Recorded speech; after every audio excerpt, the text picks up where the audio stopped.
الله الرحمن الرحیم.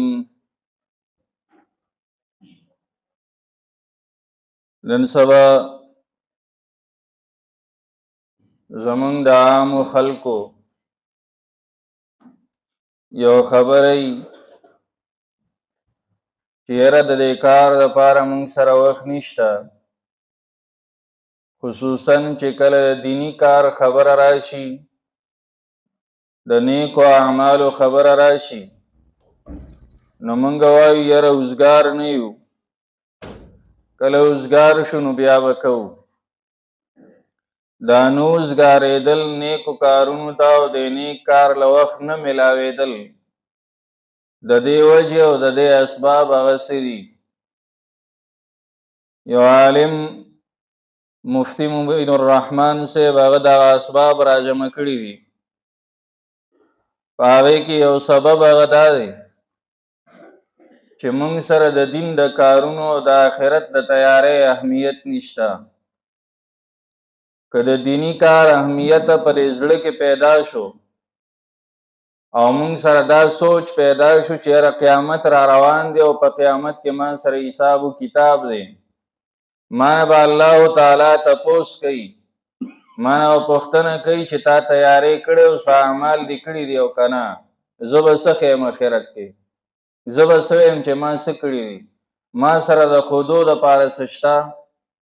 که دا اهمیت او دا خبره زمونږ په ذهن کې راله، بیا مونږ نیک کار کوو او د نیک کار نه به نه رستو کېږو، بلکې د دنیا کار به پرېږدو او نیک کار پسې به روانېږو.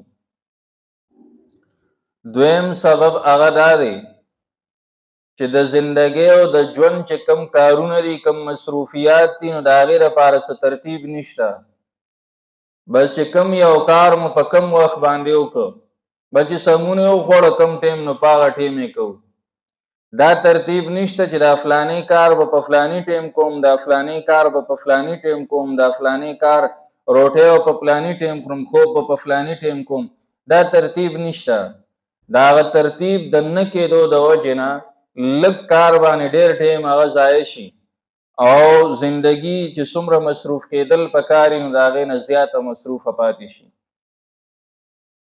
دریم سبب هغه دا دی چې اهمو کارونو ته ترجیح نه ورکوو، چې یاره دا کار اهم دی نو دا به وړاندې کم، دا کم د ده نه لږ کم دی په اهمیت کې نو دا به رستو کم، چې اهم کار وړاندې کم، ځکه دا زندگی قیمتي ده نو چې قیمتي او اهم کارونه پکې وکم. چې کم قیمتي کارونه نه دي هغه د خیر دی، که پاتې هم شي نو څه خبره نه ده. که دغه سوچ زمونږ راغی او اهمو کارونو له مخکېوالی ورکړه، غیر ضروري کارونه مو پرېښودل، بیا به کامیابیږو او بیا به نیکو اعمالو طرف ته هم توجه زیاته وي، ځکه نیک اعمال خو د ټولو نه زیات اهم دي. بیا به د دنیا کارونه هغه پرېږدو. څلورمه وجه هغه دا ده بغیر د څه وجې نه کار په خپل وخت نه کول. کم ټیم د کار دی په هغه ټیم یې نه کوو، هسې ورېږه وبکو، ورېږه لږ صبر وکړه، بس په هغه صبر باندې ورځ تېره شي او کار پاتې شي، کار ونه شي. چې کم ټیم د کار مقرر دی او په هغه ټیم باندې هغه کار کوي، بیا به ټول کارونه سر ته رسي او هر یو کار به په وخت باندې کېږي، نقصان هغه به نه پیدا کېږي. پنځمه وجه هغه دا ده بې مقصده کارونو کې وخت صرف کول، بې فایدې کارونو کې هغه وخت صرف کول. یو کار هغه داسې چې د هغې نه دنیاوي فایده شته او نه یې اخروي فایده شته، او موږ ورته لګیا یو په هغې کې چې نو اخته یو، د هغې د وجې نه زمونږ اوقات هغه ضایع شي او د دنیا کارونه څه چې د دین کار ته هم پکې وخت میلو نه شي. شپږمه وجه هغه دا ده په تفریحاتو کې په ګپو شپو کې ډېر وخت تېرول.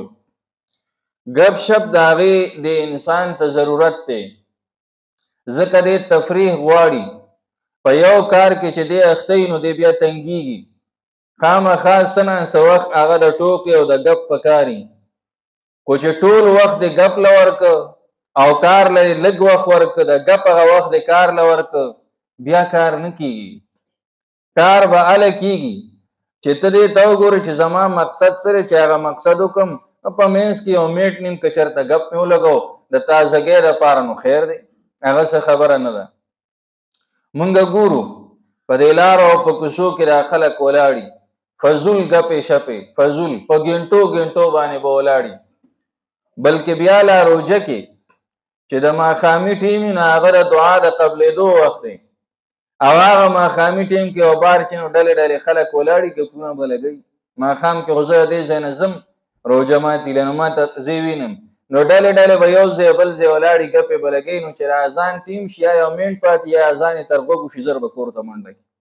دا یو قیمتي وخت دی، وخت په دې ګپو کې مه ضایع کوه. د دې په ځای باندې هسې کښېنه په کور کې سیټ ته ګناه که خو به نه اخته کېږي که نه. زمونږ ګپونه خو هم ټول غیبتونه دي، بل خو پکې څه شته دی نه. اوومه وجه هغه دا ده چې زمونږ اوقات هغه په ګناهونو کې او په ناجایزه کارونو کې هغه صرف کېږي. ګناهونه هغه مونږ نه ډېر کېږي، د هغه ګناهونو د ډېروالي د وجې نه په زړه باندې خړه راشي، روح هغه خیرن شي. چې خیرن شي نو هغه پاک کارونو ته بیا زړه نه کېږي، پاکو کارونو طرف ته بیا توجه نه پیدا کېږي. پاک کارونه پاک روح غواړي، نیک کارونه هغه داسې زړه غواړي چې په ګناهونو باندې ککړ نه وي. علما کرام وایي کوم انسان چې هغه بدنظري کوي ده ته به د تهجدو نه